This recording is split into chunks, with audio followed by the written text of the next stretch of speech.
రీసెంట్గా ఏ దేశం ఎన్ని న్యూక్లియర్ వార్హెడ్స్ అణ్వస్త్రాలు కలిగి ఉంది అనే అంశం మీద సిప్రి రిపోర్ట్ ఇచ్చింది.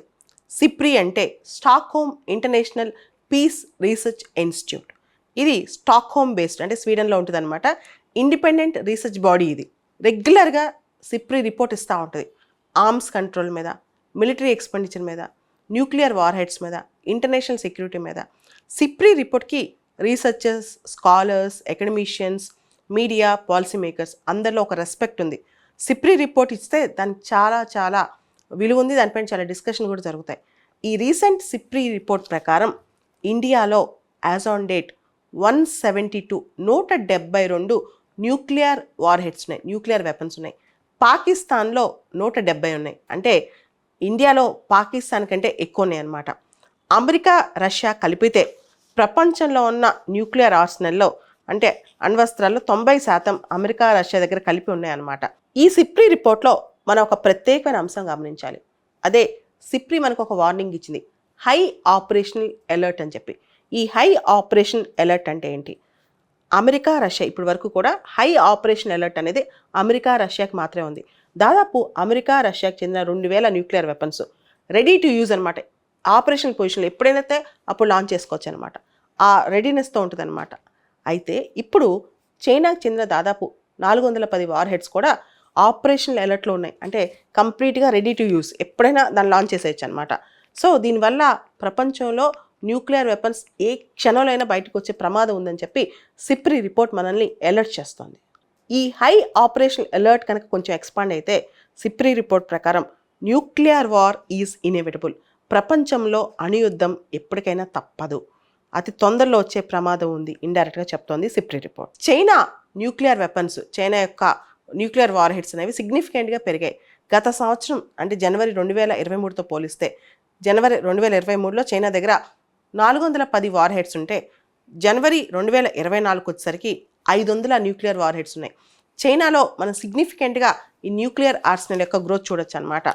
ఇండియా, పాకిస్తాన్ ఇలా చాలా దేశాల దగ్గర న్యూక్లియర్ వార్హెడ్స్ మోడర్నైజేషన్ కూడా స్టార్ట్ అయిందంట. లాస్ట్ ఇయర్ జనవరి 2023లో ఇండియా దగ్గర 164 న్యూక్లియర్ వార్హెడ్స్ ఉన్నాయి. ఇప్పుడు 172. పాకిస్తాన్ దగ్గర గత సంవత్సరం 170, ఇప్పుడు కూడా 170 అనమాట. ప్రపంచంలో ఉన్న 9 nuclear armed countries, America, Russia, France, China, భారతదేశం, ఈ దేశాలన్నింటిలో న్యూక్లియర్ ఆర్సనల్ అనేది మోడర్నైజేషన్, ఆధునీకరణ చాలా ఫాస్ట్గా జరుగుతుందంట. ప్రపంచవ్యాప్తంగా న్యూక్లియర్ వార్హెడ్స్, అణ్వస్త్రాలు దాదాపు 12,121 ఉన్నట్లు సిప్రి రిపోర్ట్ తెలియజేస్తోంది. ఇకపోతే వివిధ దేశాల విషయానికి వస్తే యూకే 2021లో ఒక ప్లాన్ తీసుకొచ్చింది. తన న్యూక్లియర్ వార్హెడ్స్ని పెంచే ప్లాన్ అనమాట.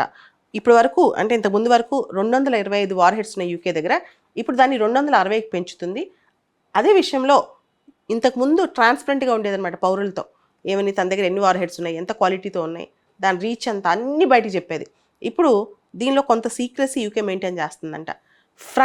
ఫ్రాన్స్ విషయానికి వస్తే న్యూక్లియర్ సిస్టమ్స్ ఫ్రాన్స్ డెవలప్ చేస్తుంది. ముఖ్యంగా 3rd generation nuclear powered ballistic missiles, new air launched cruise missiles, ఇవన్నీ కూడా ఫ్రాన్స్ డెవలప్ చేస్తుంది. ఇకపోతే నార్త్ కొరియా విషయం మనం చెప్పక్కర్లేదు, ఎందుకంటే అక్కడ న్యూక్లియర్ ఆర్మ్సే వాళ్ళ నేషనల్ సెక్యూరిటీ స్ట్రాటజీలో ప్రధాన భూమిక పోషిస్తున్నాయి. నార్త్ కొరియా అంటేనే కిమ్ ఎప్పుడు టైం వస్తే అప్పుడు బటన్ నొక్కుతా అని అంటుంటాడు. అంటే అక్కడ న్యూక్లియర్ ఆర్మ్స్ చాలా కీలక పాత్ర పోషిస్తాయి అన్నమాట. అయితే 2023 నుంచి 2024 మధ్య, ముఖ్యంగా ఇయర్ 2023లో ఒక కొత్త ట్రెండ్ మొదలైందంట. ఆర్మ్స్ కంట్రోల్, డిజార్మ్మెంట్ అనే అంశాలు పక్కకు తోసేస్తున్నారంటే దేశాలు. ముఖ్యంగా రష్యా, ఉక్రెయిన్ యుద్ధం, ఇప్పుడు ఇజ్రాయెల్లో జరుగుతున్న సంఘటనలు, ఇవన్నీ చూసిన తర్వాత ఆర్మ్స్ కంట్రోల్ విషయంలో, డిజార్మెంట్ విషయంలో ఇవన్నీ పక్కకు పెట్టేసి ఎక్కువ ఆర్మ్స్ తెచ్చుకోవాలి, ఎక్కువ ఆర్మ్స్ పొజెస్ చేయాలి, దానిలో కూడా మోస్ట్ క్వాలిటీ మోడర్నైజేషన్ ఆర్మ్స్ ఉండాలి అని చెప్పి చాలా దేశాలు ఫీల్ అవుతున్నాయంట. ఇక్కడ మనం గమనిస్తే ఫిబ్రవరి 2023లో రష్యా న్యూ స్టార్ట్ ట్రీటీ నుంచి బయటకు వచ్చేసింది. నవంబర్ 2023లో రష్యా సిటీబీటీని రాటిఫికేషన్ విత్డ్రా చేసుకుంది.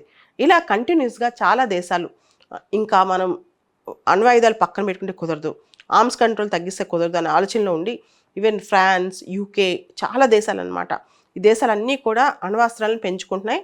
ఇంకా చైనా అయితే అసలు చెప్పక్కర్లేదు, ఇంకా ఫాస్ట్గా చైనాలో అణ్వస్త్రాలు పెరిగే అవకాశం కనిపిస్తోంది.